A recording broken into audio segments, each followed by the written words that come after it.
The U.S. State Department has cleared Slovakia's request to procure 12 AH-1Z attack helicopters, with an estimated cost of $600 million. The potential sale includes 1,680 AGR-20 advanced precision kill weapon systems for added lethality. According to the U.S. Defense Security Cooperation Agency, the potential deal will help improve Slovakia's ability to meet current and future threats. The Indonesian Chief of Staff Marshal Muhammad Tony Harjono announced the plan to acquire Bayraktar TB2 drones from Turkey. According to him, these drones are highly suitable for surveillance and reconnaissance missions, providing a significant advantage to Indonesia's existing air defense systems.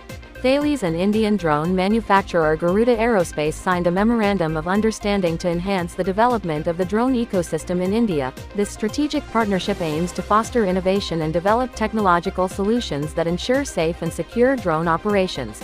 The Norwegian government has signed a contract with Kongsberg Defence and Aerospace to procure new NASAMS air defense systems, a move aimed at enhancing the country's defense capabilities against aerial threats. The contract, valued at up to $440 million, includes options for additional air defense systems, and deliveries are expected to start from 2027.